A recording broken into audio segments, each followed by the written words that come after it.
Hello Java developers and students. आज के इस वीडियो में हम बात करने वाले हैं कि जावा में एक्सेस स्पेसिफायर किसे कहा जाता है, ये कितने प्रकार का होता है और कब किस स्पेसिफायर को हमें हमारी क्लास या हमारे वेरिएबल के आगे यूज करना चाहिए। और ये सारी बातें मैं आपको बताने वाला हूँ बहुत ही सिंपल तरीके से, स्टेप बाय स्टेप तरीके से, जिसमें होगा थोड़ा सा कॉन्सेप्ट, थोड़ी सी कोडिंग। और अगर आपको वीडियो आखिर में पसंद आ जाए तो इस वीडियो को लाइक करते हुए जाना, ठीक है। तो चलो करते हैं वीडियो को शुरू। फिर डायरेक्ट कोड पर न जाते हुए पहले मैं आपको थोड़ा सा बताना चाहता हूँ कि एक्चुअल में होता क्या है। आप अपना नोटबुक और पेन लेकर बैठ जाओ और लिखना शुरू करो। सबसे पहली चीज तो ये नोट करो कि हमारे जो प्रोग्राम में सबसे बड़ी चीज होती है वो होता है प्रोग्राम खुद अपने आप में।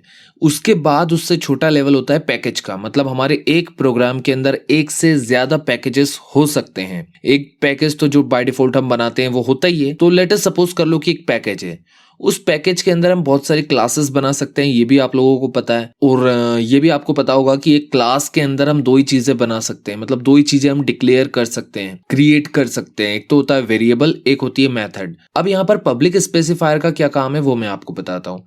अगर मान लो हमारी क्लास ए के अंदर एक वेरिएबल बना हुआ है बैलेंस नाम का, और अगर उसका एक्सेस स्पेसिफायर हमने प्राइवेट पर सेट रखा है, तो उससे दिक्कत क्या होगी कि जो दूसरी क्लास है, लेट अस सपोज दैट की क्लास बी है, वो क्लास बी अगर बैलेंस नाम के वेरिएबल को अगर वो एक्सेस करना चाहता है, उसको प्रिंट करना चाहता है, तो वो नहीं कर सकता। आप बोल सकते हो कि सर आप तो डायरेक्ट कर रहे हो, पहले क्लास ए का ऑब्जेक्ट बनाओ, फिर ऑब्जेक्ट की हेल्प से उसको आप एक्सेस करके देखो, तो तब भी नहीं होगा। तो फिर इस स्थिति में हमें क्या करना चाहिए? इस स्थिति में हमें ये करना चाहिए कि कुछ नहीं कर सकते हम, जो प्राइवेट है उसको तो हम कुछ नहीं कर सकते। अगर हमारा जो बैलेंस नाम का वेरिएबल है अगर वो पब्लिक होता तो हम हमारी इस क्लास में उस वेरिएबल को एक्सेस कर सकते थे। तो पब्लिक होता है मतलब कोई भी एक्सेस कर सकता है, एनीवन, दूसरे पैकेज की क्लास भी एक्सेस कर सकती है। लेकिन अगर प्राइवेट है तो सेम क्लास की मेथड ही एक्सेस कर सकती है। तो हम ऐसा कर सकते हैं कि एक क्लास में एक ऐसी मेथड बना दे जो बैलेंस को शो करती हो, फिर उस मेथड को हम क्लास बी से एक्सेस करवा दें, मतलब क्लास बी से कॉल कर लें। तो जी ये पॉसिबल है। तो एक एक करके देखते हैं और कोडिंग के जरिए हम इस चीज को और बेहतर तरीके से समझ पाएंगे आई थिंक। तो चलिए सबसे पहले हम नेटबीन्स को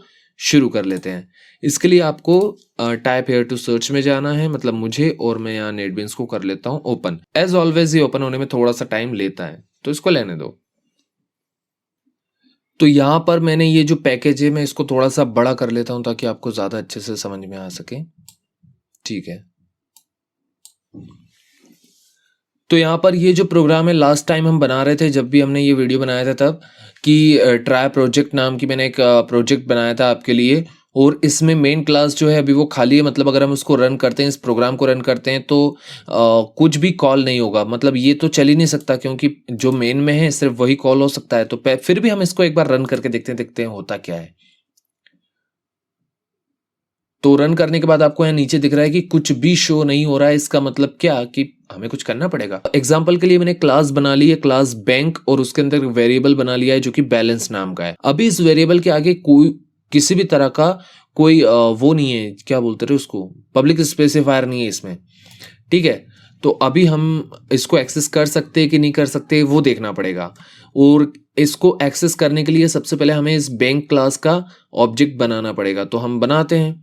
सबसे पहले जिस क्लास का रेफरेंस आप रखना चाहते हैं, तो बैंक का, तो हम उसका नाम लिख लेते हैं। देन आपको लिखना है इसमें आगे हमारे ऑब्जेक्ट का नाम, तो मैं यूजर1 लिख लेता हूँ। फिर आपको न्यू कीवर्ड इस्तेमाल करना है जिससे कि नया हमारा जो ऑब्जेक्ट है वो क्रिएट होगा। और हम हमारा जो बैंक क्लास का कंस्ट्रक्टर है उसको भी कॉल कर लेते हैं, क्योंकि ये हमें करना ही पड़ेगा, भले ही हमने बनाया नहीं है तो क्या हुआ। तो ये हमारा इस तरह से ऑब्जेक्ट बन गया यूजर1 नाम से। अब हम इस ऑब्जेक्ट की हेल्प से क्या करेंगे कि उसको, अरे रुको यार, ऐसे डायरेक्ट एक्सेस करके भी क्या करेंगे, तो हम उसको प्रिंट करते हैं ना, स्क्रीन पर दिखेगा कि भाई ये एक्सेस हो रहा है कि नहीं। तो system.out.println, और फिर हम इसके अंदर लिखते हैं user1.balance, क्योंकि डायरेक्ट लिखेंगे तो क्या होगा, डायरेक्ट लिखेंगे तो वो पहचानेगा ही नहीं कि भैया इस जगह में, इस क्लास में, मेन क्लास में बैलेंस नाम की कोई चीज नहीं है। लेकिन अगर हम यूजर1.balance लिखेंगे तो क्या होगा, वो ये समझेगा कि ये इंस्टेंस किस क्लास का है कि बैंक क्लास का। तो वहां जाओ और वहां चेक करो कि बैलेंस क्या है। खैर हम इसे रन करते हैं। हम तो उम्मीद कर रहे हैं कि ये 4000 प्रिंट होना चाहिए, और आपको नीचे स्क्रीन पर दिख भी रहा होगा कि 4000 प्रिंट हो रहा है। मतलब जी हमारा बाय डिफॉल्ट तो हम इसको एक्सेस कर पा रहे हैं। लेकिन क्या हम इसमें प्राइवेट लिखने के बाद इसको एक्सेस कर पाएंगे? तो नहीं, यहाँ पर पहले ही एरर आ चुकी है, बट फिर भी हम इसमें अगर इसके ऊपर ओवर करते हैं तो हमें दिखता है क्या लिखा है, balance has private access in bank, यानी बैंक नाम की जो क्लास है उसमें बैलेंस का कैसा एक्सेस है, प्राइवेट, मतलब हम इसको डायरेक्टली तो एक्सेस नहीं कर सकते। तो अगर ऐसी कोई सिचुएशन हो जिसमें कोई वेरिएबल प्राइवेट एक्सेस दिया हो जिसको, तो उसको हम कैसे एक्सेस कर सकते हैं, मतलब हमें तो भाई 4000 दिखाना है, तो हम क्या करेंगे, हम डायरेक्ट इसको एक्सेस नहीं करेंगे। हम कैसे एक्सेस कर सकते हैं इसको, हम एक काम कर सकते हैं कि इस क्लास के अंदर एक ऐसी मेथड बना दे जो इसे प्रिंट करती हो। ठीक है, तो हमारी मेथड कुछ भी रिटर्न नहीं करती इसलिए वॉइड। अच्छा, इसका भी एक्सेस स्पेसिफायर हम पब्लिक कर देते हैं कि भाई कोई भी यूज कर सकता है इस मेथड को। ठीक है, तो पब्लिक, और ये रिटर्न कुछ नहीं करती इसलिए वॉइड। इस मेथड का नाम लिख देते हैं शो बैलेंस। किसी भी तरह का आर्ग्यूमेंट ये मेथड नहीं लेती है। इस मेथड की बॉडी में हम जो ऊपर प्रिंट कराना चाह रहे थे उसको कट करके यहाँ पेस्ट कर देते हैं। ठीक है, और अब हमें user1 हटाना होगा। क्यों हटाना होगा, जल्दी सोचो मन में। वो इसलिए हटाना होगा बिकॉज अब हम जो बैलेंस नाम का वेरिएबल है उसको जिसे हम एक्सेस करना चाहते हैं वो सेम क्लास में है, तो हमें ऑब्जेक्ट बनाने की जरूरत ही क्या है, सही है ना। तो हमने उसको हटा दिया और अब हम क्या करते हैं, user1 की हेल्प से हम, अरे ये क्या क्या आता रहता है यार, user1 की हेल्प से हम शो बेल नाम की जो मेथड है उसको हम कॉल करेंगे। तो शो बेल, और ये हो गया कॉल। और अब हम इसे करते हैं रन करने पे आप देखो कि जैसे ही हमने इसको भगाया तो इसने कहा ठीक है 4000। इसका मतलब क्या हुआ कि इसने इस बाहर से यहां से हमने 4000 को प्रिंट करा दिया जो कि एक्चुअल में प्राइवेट था। ठीक है, तो ये एक तरीका है जिससे आप ऐसा कर सकते हैं। अभी आई थिंक मेरे को नहीं, मेरे को तो आता है, आई थिंक आपको समझ में आ गया होगा कि स्पेसिफायर क्या होते हैं, एक्सेस स्पेसिफायर, और ये 4 तरह के होते हैं। एक बार रिवाइज करा दूं, डिफॉल्ट, पब्लिक, प्राइवेट, प्रोटेक्टेड। ठीक है, अब सबके बारे में वापस से बताऊंगा तो 1-1 मिनट लग जाएगा, इसलिए ठीक है इतना ही काफ़ी है।